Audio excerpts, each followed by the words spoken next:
हमारी discussion last lecture में cost of capital पे हो रही थी। हमने कुछ उसकी इलस्ट्रेशंस देखी और एक क्वेश्चन मैंने चूज किया था, क्वेश्चन नंबर 1 आपसे डिस्कस करने के लिए। और वो भी चूज इसलिए किया था कि ये शायद क्वेश्चन कॉस्ट का नहीं था, ये वैल्यूएशन पे क्वेश्चन था। और हमने देखा है कि हमें सिलेबस में कुछ ना कुछ वैल्यूएशन को भी एग्जामिनर टच कर रहा है हमारे साथ। तो ये क्वेश्चन जो है ये भी वैल्यूएशन का क्वेश्चन था जिसको हमने डिस्कस किया। इसको डिस्कस करने की एक वजह सिर्फ ये थी कि वैल्यूएशन, बल्कि इसके अलावा इसमें एक और कॉन्सेप्ट था डिस्काउंटिंग का कि ग्रोइंग कैश फ्लोज जिसको हमने डील करना डीवीएम में सीखा था, उसमें डिले आ जाए तो उसे कैसे हम डील करते हैं। तो उससे रिलेटेड जो हमारी बात हुई थी, क्वेश्चन नंबर 1 को अगर हम रिकैप करें तो हमने जो कॉन्सेप्ट यहां पे सीखा था, ये उसका कॉन्सेप्ट है कि बेसिक फार्मूला हमने ये सीखा था कि अगर ग्रोइंग कैश फ्लोज परपेचुअली में जा रही हो तो ये बेसिक फार्मूला है। इस फार्मूले को हम ऐसे भी मॉडिफाई कर सकते हैं और इस फार्मूले को हम ऐसे भी देख सकते हैं। ठीक है, ये बेसिक डीवीएम का फार्मूला था। Can be written like this, can be presented like this. और यहां से फिर इस फार्मूले को हमने देख के क्या सीखा कि जब हम D1 को 1/ke-g से मल्टीप्लाई करते हैं तो हमें प्रेजेंट वैल्यू 0 में मिल जाती है। D1 को 1/ke-g से मल्टीप्लाई करें, हमें P प्रेजेंट वैल्यू 0 में मिलती है। इसी कॉन्सेप्ट के तहत अगर हमें यहां पे D1 नहीं D4 दिया जाएगा और D4 को हम 1/ke-g से मल्टीप्लाई करेंगे तो जैसे 1 से 0 में जाता था, 4 से वैल्यू हमें 3 में मिल जाएगी। तो ऐसे केस में जब आपको कैश फ्लोज डिले में नजर आ रहे हो तो आपकी वर्किंग 2 स्टेप में चली जाती है। एक स्टेप तो यही है भाई D4 × 1/ke-g इससे 3 में आए, फिर इसको मल्टीप्लाई कर दिया तीसरे साल के प्रेजेंट वैल्यू फैक्टर से। अब 3 से 0 में ले जाना है ना, तो इस प्रोसेस ने क्या किया, तमाम कैश फ्लोज को इकट्ठा करके 3 पे ले आया।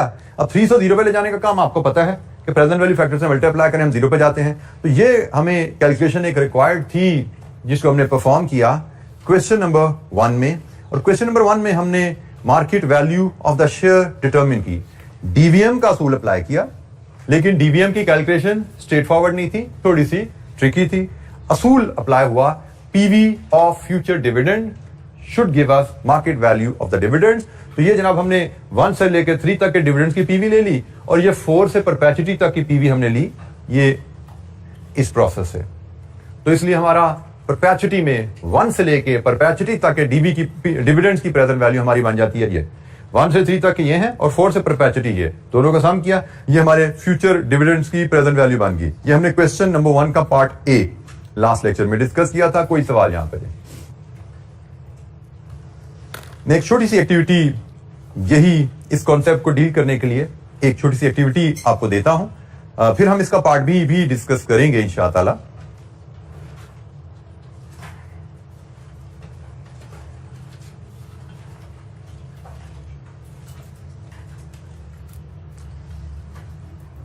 आपको एक कंपनी के ईयर वाइज डिविडेंड्स मैं आपको बता रहा हूं। ईयर 1, 2, 3, 4, 5। हम इसको रुपीज में ये डिविडेंड्स हैं जी, 10, 11, 9, 12 और 14 onwards dividends are dividend is expected to grow at 5% per annum in perpetuity. Cost of equity is 15% per annum. Estimate market value of share. ये एक छोटी सी इलस्ट्रेशन है शेयर की मार्केट वैल्यू डिटरमिन करने के लिए। मार्केट वैल्यू डिटर्मिनेशन का असूल क्या है? PV of future dividend. आपको करना क्या है? PV of future dividend discounted eight के। आपको इसकी पीवी लेनी है, इसकी ये 5 लादा कैश फ्लो, 5 की पीवी लादा लोगे और उसके बाद आप D6 कैलकुलेट करोगे। D6 से परपेचुइटी की पीवी अलग कैलकुलेट करोगे, जैसे हमने लास्ट लेक्चर में अभी मैंने प्रीव्यू करवाया, D4 से परपेचुइटी निकाली थी। ठीक हो गया। सो 1 से 5 तक की पीवी अलग होगी, 6 से परपेचुइटी की पीवी लैदा होगी, इन सबको सम करोगे, that will be your market value of the share. तो जनाब कैलकुलेट कीजिए, कैलकुलेशन में से शेयर कीजिए।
जी 15% 1 ईयर फैक्टर यहां पे लाते जाएगा जरा हम, प्रेजेंट वैल्यू फैक्टर 15% 1 ईयर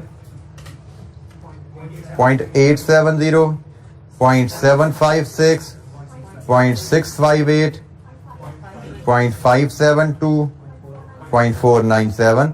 तो जनाब ये तो मल्टीप्लाई करते जाएंगे 1 2 3 4 5, इसका तो मसला नहीं है, मसला है हमारा आगे जो हमने सीखना है असल में। तो अब जो सीखना है उसके लिए हमें चाहिए D6। तो D6 हमारा बनेगा 14 इंटू 1.05, ये D6 हो गया जी। इसका फैक्टर बनेगा D6 इंटू 1/15 माइनस 0.05 और इसको मल्टीप्लाई करेंगे हम 0.497 के साथ। लीजिए जी, ये आपकी मार्केट वैल्यू आपको मिल जाएगी यहां से। This will be your market value. ठीक है जी, ये मैंने कैलकुलेशंस आपके सामने रख दी है।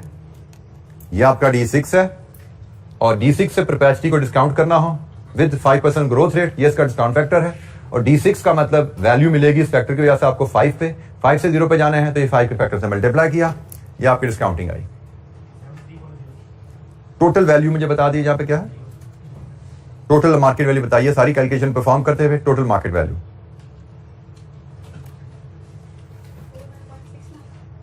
41.69, इतनी कम तो नहीं होगी बेटा। 109.80 ये आपकी मार्केट वैल्यू आ रही है टोटल।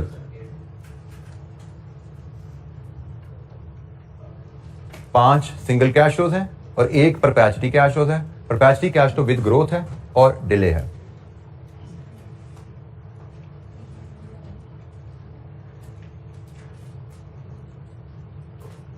ये ठीक है जी वैल्यू, ओके।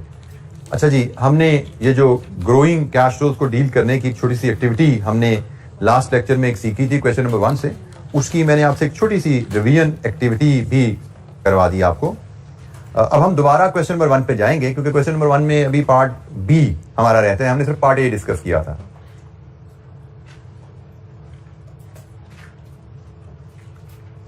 अच्छा जी, ये भी थोड़ा सा डिफरेंट क्वेश्चन है। डिफरेंट मैं इसको इसलिए कहूंगा कि हमारे स्कोप में इस पर बहुत ज्यादा बात नहीं हुई थी, लेकिन अब ये एक चीज आ रही है तो इसलिए इसको थोड़ा सा हम सीखने की कोशिश करेंगे। ये क्या बात है?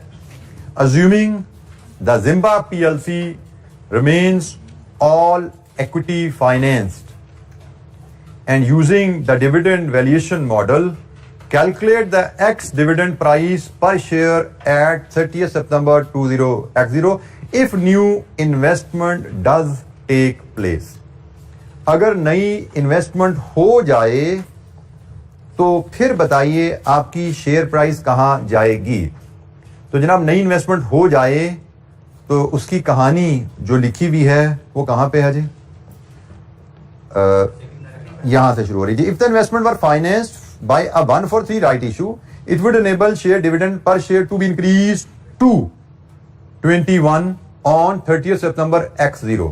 30th September x0 आज से 1 साल बाद की बात है, ऐसा ही है।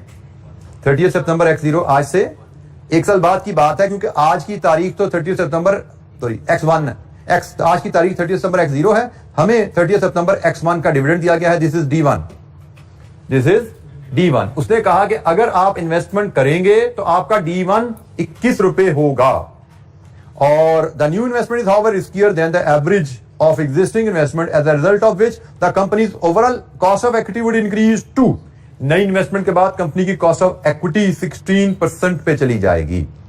और सॉरी, जुमला मैं पिछला कंप्लीट नहीं कर सका। All future dividend would be increase by 4% per annum.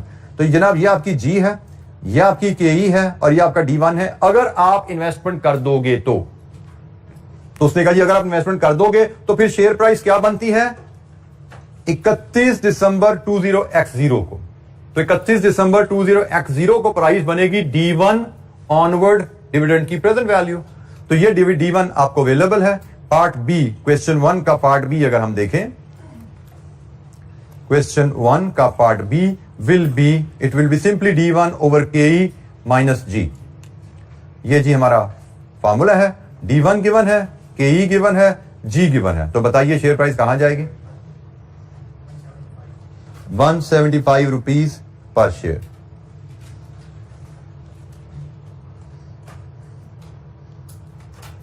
ये हमारा पार्ट बी। ये मार्केट वैल्यू हमें मिली है।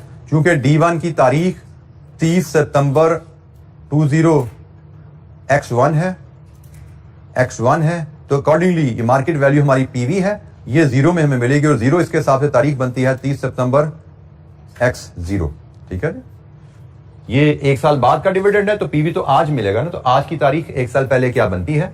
तो उसने हमसे कहा इस तारीख की मार्केट वैल्यू बताओ। इस तारीख की मार्केट वैल्यू क्या है? फ्यूचर साल बाद ऑनवर्ड जो डिविडेंड है उनकी पीवी लेना। तो ये एक साल का डिविडेंड है, परपेचुइटी विद ग्रोथ है, इसकी हमने पीवी ले ली। Growing cash flows in perpetuity, उसकी डिस्काउंटिंग का तरीका क्या है? जी एनी क्वेश्चन? हमसे 30 सितंबर x0 का डिविडेंड मांगा गया था, आ गया हमारे पास।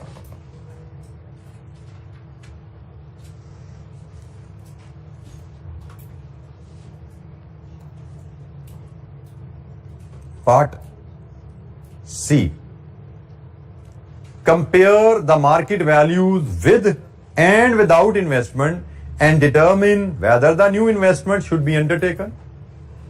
अब हमें बताना है यहां पे क्या हमें नई इन्वेस्टमेंट करनी चाहिए। अच्छा बेटा, ये अब एक फाइनेंशियल मैनेजमेंट का डिसीजन है। ठीक है, ये एक फाइनेंशियल मैनेजमेंट का डिसीजन है कि इन्वेस्टमेंट हमें करनी है कि नहीं करनी। तो फाइनेंशियल मैनेजमेंट डिसीजंस लेने के लिए आपको फाइनेंशियल मैनेजमेंट का बेसिक ऑब्जेक्टिव पता होना चाहिए, याद रखना है आपको। फाइनेंशियल मैनेजमेंट का ऑब्जेक्टिव याद है किसी को? Maximization of share holders wealth. Maximization of share holders wealth, ये फाइनेंशियल मैनेजमेंट का ऑब्जेक्टिव है। हमने मैनेजमेंट अकाउंटिंग भी पास में पढ़ी हुई है, वहां पे ऑब्जेक्टिव होता था maximization of profits. Management accounting का ऑब्जेक्टिव होता था maximization of profit. Financial management का ऑब्जेक्टिव होता है maximization of share holders wealth. अच्छा जी, शेयर होल्डर्स वेल्थ के बारे में हमारी थोड़ी सी बात तो एनपीवी के सेक्शन में, कैपिटल इन्वेस्टमेंट अप्रेजल के चैप्टर में हुई। वहां पे हमने क्या बात की थी कि जब हम प्रोजेक्ट की फिजिबिलिटी करते हैं, प्रोजेक्ट की फिजिबिलिटी करते हुए जो एनपीवी आती है, वो एनपीवी हमें बताती है कि प्रोजेक्ट एक्सेप्ट करने के नतीजे में शेयर होल्डर्स वेल्थ में क्या चेंज आएगी। ये बात हुई थी ना हमारी। NPV measures the change in wealth of the share holders, और वहां पे हमारी ये बात भी थी पॉजिटिव एनपीवी पे प्रोजेक्ट एक्सेप्ट करना और नेगेटिव एनपीवी पे प्रोजेक्ट रिजेक्ट करने की लॉजिक भी यही थी कि भाई पॉजिटिव एनपीवी का मतलब वेल्थ में इजाफा, यही हमारा मकसद है, और नेगेटिव एनपीवी का मतलब प्रोजेक्ट वेल्थ में कमी, इसीलिए हम उसको एक्सेप्ट नहीं करते थे। अच्छा जी, उसी शेयर होल्डर्स वेल्थ को कॉन्सेप्ट को लेकर अब हम इस क्वेश्चन पे आते हैं।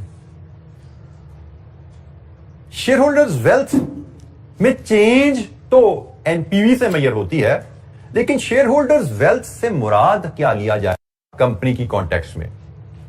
हमने कहा हमारा मकसद है शेयर होल्डर्स वेल्थ में इजाफा लाना, उसको मैक्सिमाइज करना। लेकिन मैं अगर कंपनी का फाइनेंस मैनेजर हूं तो क्या मेरे कंट्रोल में शेयर होल्डर्स की सारी वेल्थ है? Answer is no. Share holders ने तो कहीं प्लॉट भी लिए हुए हैं, दूसरी कंपनी को भी शेयर लिए हुए हैं। मेरा मकसद, मेरा ऑब्जेक्टिव उनकी हर वेल्थ में इजाफा लाना नहीं है। मेरा ऑब्जेक्टिव क्या है? मेरी कंपनी में जो उन्होंने पैसा लगाया है उसको मैक्सिमाइज करना। मेरी कंपनी में जो शेयर होल्डर ने पैसा लगाया है, मुझे उस part of the share holders wealth को मैक्सिमाइज करना है। ठीक हो गया, वेरी लॉजिकल। उसके पर्सनल बैंक में क्या पड़ा हुआ है, पर्सनल प्लॉट क्या, मुझे उससे क्या, वो मेरे इख्तियार में तो नहीं है। मेरे इख्तियार में उसकी सिर्फ वही दौलत, वही वेल्थ है जो कंपनी में इन्वेस्टेड है। अब शेयर होल्डर की wealth invested in the company से मुराद क्या हुआ, market value of the shares. जब हम कह रहे हैं ना कि हमें शेयर होल्डर्स की वेल्थ को मैक्सिमाइज करना है, तो शेयर होल्डर्स वेल्थ को मैक्सिमाइज करने के लिए हमें शेयर होल्डर्स वेल्थ का मेजर पता होना चाहिए ना। शेयर होल्डर्स वेल्थ से मुराद क्या है, तो भाई शेयर होल्डर्स वेल्थ से मुराद है market value of the shares in my company. वो है मेरे सारे शेयर होल्डर्स की टोटल वेल्थ, मेरे सारे शेयर होल्डर्स की टोटल वेल्थ जो मेरी कंपनी में इन्वेस्टेड है, वो market value of the shares है। और मेरा मकसद है ऐसे फैसले करूं कि मार्केट वैल्यू में इजाफा आता जाए। जितनी शेयर की प्राइस बढ़ेगी, प्राइस इनटू शेयर्स, उतनी मार्केट वैल्यू ऑफ इक्विटी बढ़ती जाएगी। तो share holders wealth in my company, in any company, is represented by market value of equity. ठीक हो गया जी। तो हम एक जुमला यहां पे चले अपनी याद दहानी के लिए लिख लेते हैं। Share holders wealth in a company is represented by the market value of equity। ठीक हो गया। अब मैं दोबारा इसको अगर एक आपको दोबारा एनपीवी के क्वेश्चन से रिलेट करवाऊं, मैंने आपको कहा था कि अगर हम कोई पॉजिटिव एनपीवी का प्रोजेक्ट एक्सेप्ट करते हैं तो positive NPV mean increase in share holders wealth, और increase in share holders wealth means increase in market value of equity. ठीक हो गया। पॉजिटिव एनपीवी का प्रोजेक्ट लेने का मतलब मार्केट वैल्यू ऑफ इक्विटी में कंपनी का इजाफा हो जाएगा। शेयर होल्डर वेल्थ में इजाफा का मतलब मार्केट वैल्यू ऑफ इक्विटी में इजाफा है। अच्छा जी, अब हम दोबारा इस सवाल की तरफ आते हैं। ये एक बेसिक सा कॉन्सेप्ट देखने के बाद हमने इस क्वेश्चन में अभी तक देखा क्या है। इस क्वेश्चन में अभी तक हमने दो चीजें मेजर की हैं। एक, हमने इसमें कैलकुलेट की थी पार्ट ए में मार्केट वैल्यू पर शेयर बिफोर इन्वेस्टमेंट, ऐसा ही है। वो हमने कैलकुलेट की थी 148.90। फिर हमने पार्ट बी में कैलकुलेट किया मार्केट वैल्यू पर शेयर आफ्टर इन्वेस्टमेंट, ऐसे ही है जी। वो कितनी है 175। हमसे पूछा जा रहा है कि बताइए शेयर होल्डर्स वेल्थ में, हमसे पूछा जा रहा है क्या ये इन्वेस्टमेंट हमें करनी है। पार्ट सी का क्वेश्चन रिक्वायरमेंट क्या है, पार्ट सी की requirement compare the market values with and without the investment and determine whether the new investment should be undertaken। तो जनाब हमें शेयर प्राइस अवेलेबल है, यहां से हम मार्केट वैल्यूज बनाते हैं। तो मार्केट वैल्यूज बनाने के लिए इनको नंबर ऑफ शेयर से मल्टीप्लाई करो। तो विदाउट बिफोर इन्वेस्टमेंट हमारे पास नंबर ऑफ शेयर्स कितने हैं, before investment we have 15 million number of shares. तो हमारी value of equity rupees in million में कितनी है, 2233.5 मिलियन। और आफ्टर इन्वेस्टमेंट हमारे पास शेयर्स कितने हैं, अब ख्याल कीजिएगा, अब हम राइट इशू भी कर चुके हैं। इन्वेस्टमेंट जब करनी है तो इन्वेस्टमेंट के लिए पैसा लोगे ना शेयर होल्डर से, पैसा लेने के लिए राइट इशू करोगे। तो कितने हैं राइट इशू, 143, मतलब 5 मिलियन के शेयर इशू किए हैं। तो 15 + 5 143 यही बनता है ना। तो कितनी बनी मार्केट वैल्यू 3500.00। तो जैसे सुनिएगा, हमने जब बिफोर इन्वेस्टमेंट, अभी इन्वेस्टमेंट के बारे में कोई बात नहीं हुई, आप शेयर होल्डर हो, अगर आप शेयर होल्डर हो, आपके जो पैसे कंपनी में इन्वेस्टमेंट है उनकी वैल्यू क्या है, this is the total value of your wealth. Agree, before investment this is the total value of your wealth. अब यहां से यहां तक जाने के लिए क्या आपको कंपनी में कुछ और वेल्थ डालनी पड़ी, डालनी पड़ी ना। यहां से यहां तक का सफर खुद ब खुद तो नहीं हो गया, आपको कंपनी में और वेल्थ डालनी पड़ी। पहले जो शेयर खरीदे हुए थे ना आपने, उसके लिए आपने जो भी पैसे डाले उनकी वैल्यू ये है, लेकिन यहां से यहां तक जाने के लिए आपको फर्दर इन्वेस्टमेंट करनी पड़ी। और वो फर्दर इन्वेस्टमेंट कितनी है, further investment by share holder वो है जी 5 मिलियन शेयर्स। किस प्राइस पे, राइट शेयर किस प्राइस पे है जी, वो बताया गया क्वेश्चन में पैसे राइट शेयर्स तो उसने नहीं बताया, लेकिन उसने प्रोजेक्ट के लिए कितने पैसे चाहिए ये तो बता दिए ना। कितने पैसे चाहिए प्रोजेक्ट के लिए? पहले पैराग्राफ की लास्ट लाइन 500 मिलियन। ठीक है जी, 500 मिलियन तो उसने बता दिए। इसका मतलब आपने प्रोजेक्ट से पहले आपकी वेल्थ कंपनी में इतनी थी, आपके जो शेयर्स कंपनी इन्वेस्टमेंट थे उनकी वैल्यू इतनी थी। आपने इस वैल्यू को बढ़ाने के लिए अपने वेल्थ में इजाफे के लिए 500 मिलियन और डाल दिया। 500 मिलियन और डालने के बाद आपकी टोटल वेल्थ जो कंपनी में चलेगी वो कितनी होगी? 2733.5। 500 डालने से पहले आपकी वेल्थ कंपनी में कितनी थी? आपने मजीद 500 डाले, आपकी वेल्थ इतनी होगी। और जब आपने 500 डाल दिए तो शेयर कहां पे चले गए? इसका मतलब इंक्रीज इन वेल्थ आपको मिल गई कितनी? 766.5। तो आप बोलिए आपको 500 मिलियन डालना है कि नहीं डालना? जो डिसीजन इज यस, हमें 500 मिलियन इन्वेस्ट करना है, क्योंकि 500 मिलियन इन्वेस्ट करने का नतीजा क्या है? ये एडिशनल बेनिफिट।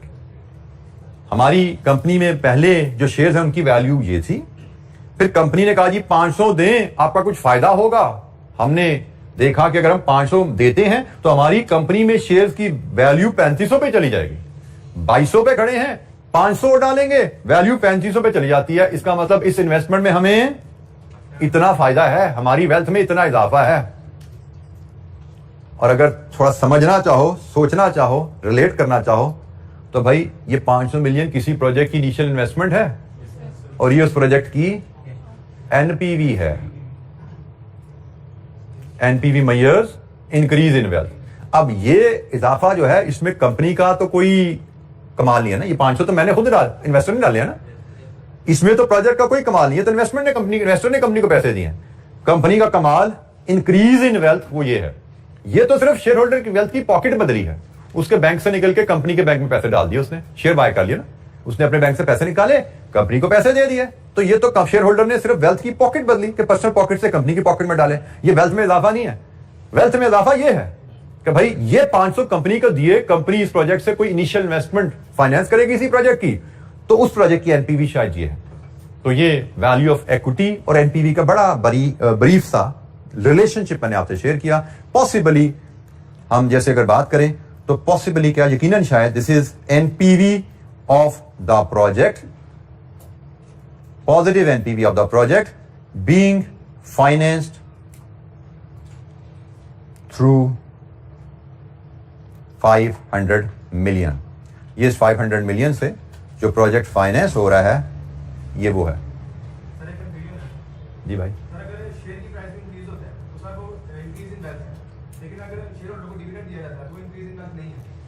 वो सिर्फ पॉकेट, जो शेयर होल्डर को जो डिविडेंड दिया जाता है वो सिर्फ पॉकेट चेंज हुई है। कंपनी की जेब से पैसा निकल के शेयर होल्डर की जेब में चला गया। बिल्कुल नहीं।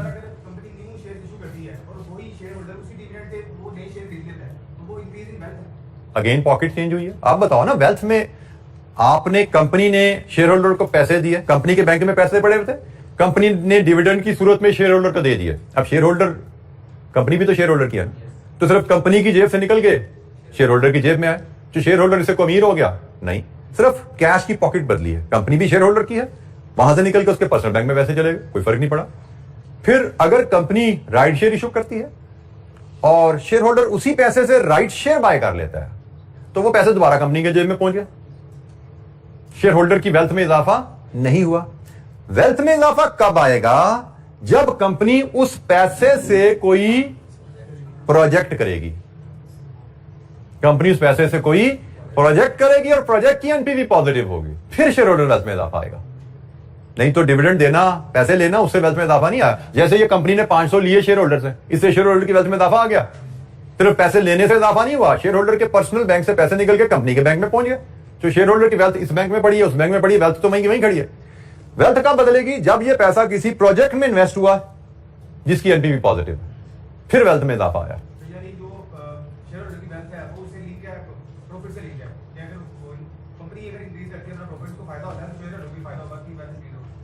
हम कह सकते हैं कि शेयर होल्डर्स की जो वेल्थ है वैल्यू ऑफ इक्विटी से लिंक है, ठीक है। और वैल्यू ऑफ इक्विटी हमारा बड़ा डिटेल टॉपिक है, सीफए पे बहुत ज्यादा इस पे बात होगी। यहां पे बड़ा ब्रीफ सी हमें यहाँ पे उसने टच कर दिया, तो मैंने ब्रीफली आपको बता दिया। वैल्यू ऑफ इक्विटी जो वैल्यू ऑफ इक्विटी है वो डिपेंड करती है कंपनी की फ्यूचर परफॉर्मेंस पे। कंपनी के फ्यूचर में अगर ग्रोथ आ रही है नए प्रोजेक्ट करने की वजह से, तो कंपनी की फ्यूचर प्रॉफिटेबिलिटी बढ़ने की वजह से कंपनी की शेयर की वैल्यू बढ़ती जाती है। ठीक है, जब भी आप नए प्रोजेक्ट करते हो, नए प्रोजेक्ट की वजह से बेसिकली फ्यूचर के आपके रिटर्न्स बढ़ जाते हैं ना, तो वो फ्यूचर रिटर्न्स बढ़ने की वजह से आपका शेयर महंगा हो जाता है। कि पहले वो रिटर्न कम देता था, उसकी वैल्यू कम थी, अब नया प्रोजेक्ट करने की वजह से वो ज्यादा रिटर्न देगा, तो भाई जो एसेट ज्यादा रिटर्न देता है वो ज्यादा वैल्यूएबल है ना, जो एसेट कम रिटर्न देता है वो कम वैल्यूएबल है। तो जो शेयर ज्यादा फ्यूचर में डिविडेंड देता है देगा, उसकी वैल्यू ज्यादा है, जो शेयर कम डिविडेंड देगा उसकी वैल्यू कम है। लेकिन डिटेल जैसे मैंने कहा, और ये बहुत एडवांस टॉपिक है हमारा शेयर वैल्यूएशन का CFA 4 में, यहां पे एज अ हेडिंग हमारे सिलेबस में बिजनेस वैल्यूएशन नहीं है, लेकिन चूंकि कॉस्ट ऑफ कैपिटल में एक टूल यूज होता है डिविडेंड वैल्यूएशन मॉडल, जो कि बेसिकली शेयर वैल्यूएशन मॉडल है, तो indirectly basics of share valuation हमारे स्कोप में आ गया, जिसपे एक बड़ा डिसेंट अच्छा क्वेश्चन है, जिसको लॉजिकली आप समझ लें तो काफी है। इसके अलावा मैं नहीं चाहूंगा कि मैं और डेप्थ में लेके जाऊं। यही कॉन्सेप्ट को आप जो हमने इस क्वेश्चन में सीखा है, इतना ही अगर आप ऑब्जर्व रखें इस क्वेश्चन को, तो यही कॉन्सेप्ट की हद तक ठीक है। बाकी हमारे पास क्वेश्चन कॉस्ट ऑफ कैपिटल के हमें उन्हीं को देखना है। अच्छा, इस क्वेश्चन बैंक में एक गलती आपके साथी ने अभी मुझे नोट करवाई, वो भी आप जरा देख लीजिए, क्योंकि मुझे लगता है कि वो क्वेश्चन मैंने ये क्वेश्चन बैंक बनाते हुए कुछ क्वेश्चन मैंने ICAP से भी पिक किए, बल्कि इस बैंक में ज्यादा क्वेश्चन शायद ICAP के ही हैं। इसमें जो क्वेश्चन नंबर 5 है ना, इसमें मुझे थोड़ा सा मेरा डिसएग्रीमेंट है। ये वैक का क्वेश्चन है और इसमें उसने आपसे मार्केट वैल्यूज भी कैलकुलेट करवाई हैं और उसने कॉस्ट ऑफ इक्विटी भी कैलकुलेट करवाई है। कॉस्ट ऑफ इक्विटी कैलकुलेट करना कोई इशू नहीं था, सिंपल DVM से कॉस्ट ऑफ इक्विटी आई भी है, कोई इशू नहीं, आप कर पाएंगे। आपको market value cost of debt question में गिवन है, कॉस्ट ऑफ डेट क्वेश्चन में ऑलरेडी उसने post tax cost of debt given है, तो कॉस्ट ऑफ इक्विटी आप DVM से ला रहे हैं, post tax cost of debt given है क्वेश्चन में। वैल्यू ऑफ इक्विटी में भी मुझे लगता है कोई चैलेंज नहीं है, number of shares into share price वो भी गिवन है, सिर्फ आपको कम डिफ करनी पड़ी। असल इशू जो आ रहा है, जो रेड जो फ्लैग मैं करना चाह रहा हूं, वो ये पोर्शन है, valuation market value of debt. हमने मार्केट वैल्यू ऑफ डेट का असूल पढ़ा था कि future cash flows of debt discounted at pre tax cost of debt या yield. Future cash flows of debt discounted at pre tax, KD कह लीजिए या यील्ड कह लीजिए। और फ्यूचर कैश फ्लोज जो लेते हैं डेट वैल्यूएशन के लिए, उसमें भी इंटरेस्ट को पोस्ट टैक्स नहीं किया जाता। इंटरेस्ट को पोस्ट टैक्स हम करते हैं कॉस्ट ऑफ डेट की कैलकुलेशन के लिए, क्योंकि कॉस्ट ऑफ डेट हम वैक के लिए कैलकुलेट कर रहे होते हैं, वो हमने पोस्ट टैक्स करना होता है क्योंकि कंपनी को इंटरेस्ट पर टैक्स सेविंग मिलनी होती है। तो इस सवाल में जो उसने गड़बड़ क्या की, मार्केट वैल्यू ऑफ डेट की कैलकुलेशन करते हुए इंटरेस्ट को पोस्ट टैक्स कर दिया, इंटरेस्ट को पोस्ट टैक्स कर दिया और डिस्काउंट फैक्टर भी उसने post tax cost of debt ले ली। तो ये सवाल मेरे हिसाब से गलत है, मुनासिब नहीं है। ठीक है, इसको हम जुगाड़ तो कोई कह सकते हैं, बट ये किसी प्रिंसिपल पे बेस्ड क्वेश्चन नहीं है। तो मेरे हिसाब से ये पार्ट आपके स्कोप और डिस्कशन के लिहाज से मुनासिब नहीं है। ठीक है, तो इस पार्ट को आप समझिए कि ये आपके लिए कंसिडरेबल नहीं है, ये क्वेश्चन आपके लिए शायद वर्केबल इस हालत में नहीं है। हम ये करते हैं कि मैं इसको यहां पे कर देता हूं,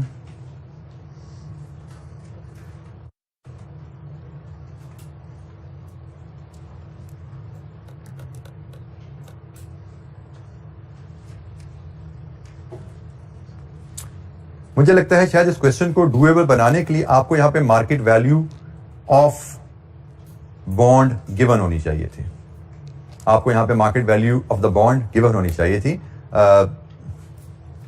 या market value of the debt given होनी चाहिए थी। यहां पे उसने कहा जी 30 आपकी बुक वैल्यू है, तो मुझे लगता है कि इस क्वेश्चन में हम market value of the bond भी गिवन कर देते। Let's assume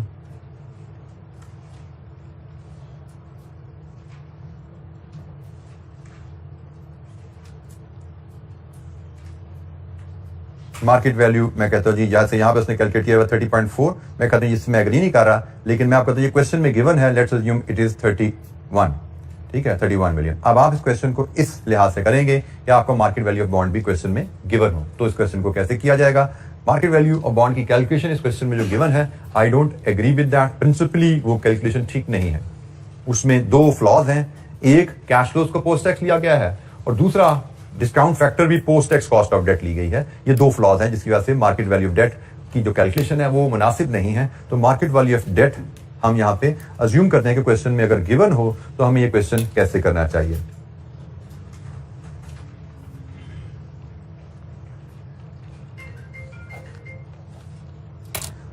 ji any question, कोई सवाल?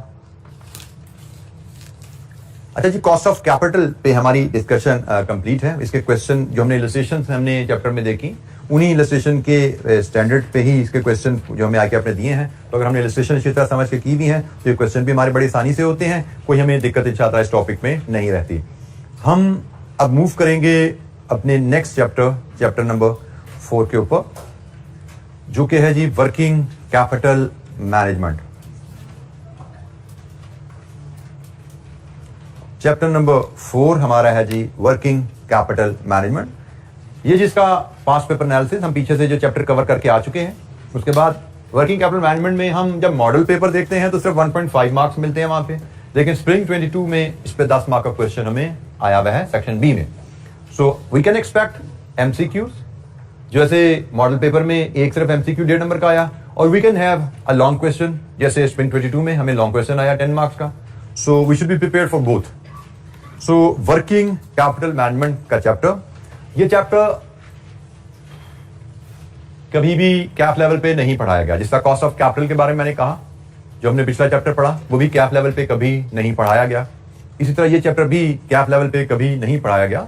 ये chapter historically CA final level पे मैनेजमेंट अकाउंटिंग का एक टॉपिक, एक सब्जेक्ट होता था हमारा 2017-18 तक। पुरानी स्कीम में मैनेजमेंट अकाउंटिंग का एक सब्जेक्ट था। ये टॉपिक उसका एक अहम टॉपिक होता था। फिर नई स्कीम आई तो ये टॉपिक सीफैप 4 में डाल दिया गया। वर्किंग कैपिटल मैनेजमेंट का टॉपिक सीफैप 4 में डाल दिया गया नई स्कीम में 2018 में। अब 2022 में 21 में जो चेंज आया है, इस चेंज में इस टॉपिक को बीएफडी से निकाला गया है और स्कैप 6 जो नया सब्जेक्ट बनाया जा रहा है इसको यहां पे प्लेस किया गया है। बीएफडी से इस नई स्कीम में बेसिकली 4 टॉपिक्स निकाले गए हैं, जिसके वजह से बीएफडी का सिलेबस जरा रैशनलाइज हुआ है। लेकिन इस टॉपिक को यहाँ पे हम लाए हैं, लेकिन ये टॉपिक यहाँ पे उस लेवल का तो नहीं आया जैसे हम सीए में फाइनल में पढ़ते होते थे। इंट्रोडक्टरी लेवल का है, बड़ा बेसिक सा टॉपिक है, कोई एडवांस टॉपिक नहीं। जैसे कॉस्ट ऑफ कैपिटल मैं समझता हूँ एक एडवांस लेवल टॉपिक है। डिस्कशन उसमें ऐसे है जैसे मार्केट वैल्यू की, कॉस्ट ऑफ कैपिटल की, ऑल्दो उसको भी हमने बहुत डिटेल में डिस्कस नहीं किया। उसकी भी डिटेल यहाँ पे जैसे हमने मे भी 4-5 घंटों में पढ़ लिया, सही फैम में जाओगे कॉस्ट ऑफ कैपिटल आप दोबारा पढ़ोगे और शायद 12-15 घंटों में पढ़ोगे, 18 घंटों में पढ़ोगे। वैल्यूएशन पे अलग से 18 घंटे लगने हैं। मैंने आपको वैल्यूएशन भी बीच में थोड़ी बता दी, कॉस्ट ऑफ कैपिटल भी थोड़ा बता दी। तो हमें सिर्फ इंट्रोडक्शन टू दीज टॉपिक्स ही हैं। तो वर्किंग कैपिटल भी हमारा बहुत ज्यादा डिटेल में डिस्कशन नहीं होने वाली, इंट्रोडक्शन की हद तक ही आप समझिए रहेगा। बहुत ज्यादा टफ क्वेश्चन हम इसमें एक्सपेक्ट नहीं कर रहे होंगे इंशाअल्लाह। स्टार्टिंग विथ वर्किंग कैपिटल की डेफिनेशन जो आपने पढ़ी हुई है। आप लोग वर्किंग कैपिटल की टर्म से फेमिलियर हैं, एम आई राइट? और आपने वर्किंग कैपिटल को अभी तक जो पढ़ा हुआ है that is current assets less current liability, ऐसे ही पढ़ा हुआ ना। लेकिन ये वर्किंग कैपिटल बताता क्या है, शायद ये आपको फाइनेंशियल अकाउंटिंग में नहीं सिखाया जाता। ये फाइनेंस में आपको बताया जाएगा ये वर्किंग कैपिटल जो current asset minus current liability से जो वैल्यूज आती हैं ये है क्या। सबसे पहली चीज जो आपको चीज समझनी है कि जो फिगर हम कैलकुलेट करते हैं current asset minus current liability, for example current assets हमारे 200 के हैं, करंट लायबिलिटीज हमारी 100 की है, तो वर्किंग कैपिटल हमारा आया से 100 का। ये जो 100 का वर्किंग कैपिटल है, पहली बात इसका साइज ऑर्गेनाइजेशन की लिक्विडिटी को इफेक्ट करता है। अगर आपका वर्किंग कैपिटल ये वैल्यू कम होती जाएगी, इसका मतलब company is getting into liquidity problem. अगर ये वैल्यू ज्यादा है, इसका मतलब company does not have any liquidity problem. In other word company has excessive liquidity. तो size of the working capital liquidity position of the company का एक बड़ा अहम डिटर्मिनेंट है। और हम लिक्विडिटी जब कहते हैं liquidity of company is good, liquidity company is bad, liquidity company is excessive, what is meant by the liquidity of the company? कोई बता सकता है लिक्विडिटी ऑफ द कंपनी से क्या मुराद है?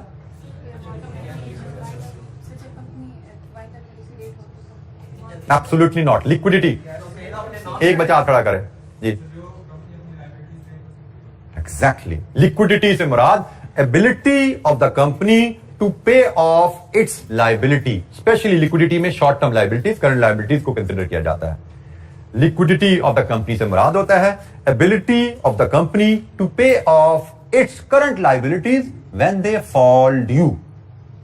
लिक्विडिटी की डेफिनेशन मैंने आपसे थोड़ी शेयर की, आसान अल्फाज में, किसी एकेडमिक या टेक्स्ट बुक अल्फाज मैंने बात नहीं की।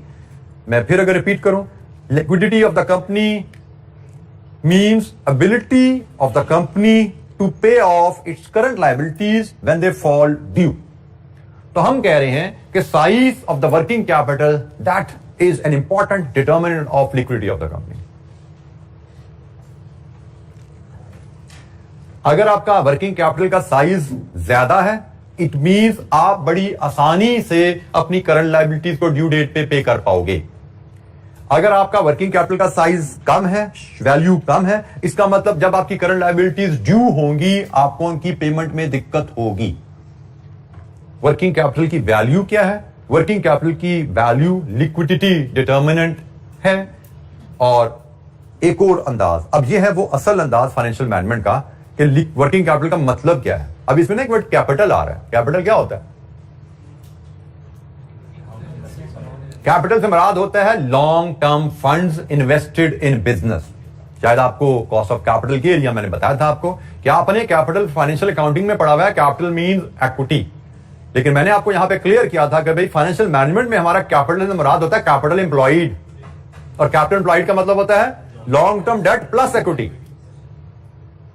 कैपिटल से मुराद होता है long term funds invested in business. Equity तो होता ही लॉन्ग टर्म फंड है, डेट शॉर्ट टर्म भी हो सकता है।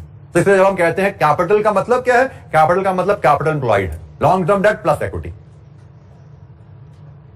वर्किंग कैपिटल फिर क्या हुआ? वर्किंग कैपिटल से मुराद है capital invested in current assets. Capital invested in current assets. अब देखो जरा, हमने शुरू में आप लोगों को बताया गया कि करंट एसेट्स को करंट सोर्सेज ऑफ फाइनेंस से खरीदा जाता है। कहीं ये जुमला किसी क्लास में बोला गया होगा आपसे कभी कि करंट एसेट्स खरीदने के लिए हमें शॉर्ट टर्म सोर्सेज से फाइनेंस रेज करना चाहिए। लेकिन जब हम यहां पे इस इक्वेशन को पढ़ते हैं तो हमें पता क्या लग रहा है कि हमने करंट एसेट्स 200 के खरीदे में है, और short term sources, current liabilities short term sources को ही रिप्रेजेंट कर रही है ना। इसमें ट्रेड क्रेडिटर्स हैं, इसमें आपके ओवरड्राफ्ट हैं, ऐसे ही है। तो हमें पता लग रहा है कि हमने 200 के करंट एसेट्स खरीदे हुए हैं, लेकिन हमने जो शॉर्ट टर्म सोर्स से फाइनेंस लिया वो सिर्फ 100 का है। इसका मतलब बाकी 100 कहां से आया? कैपिटल। तो वर्किंग कैपिटल से मुराद the amount of current assets finance using long term sources of finance, और long term source of finance को हम कैपिटल कहते हैं। तो वर्किंग कैपिटल इन शॉर्ट क्या हुआ? Capital invested in current assets. In simple words working capital क्या है? Capital invested in current assets.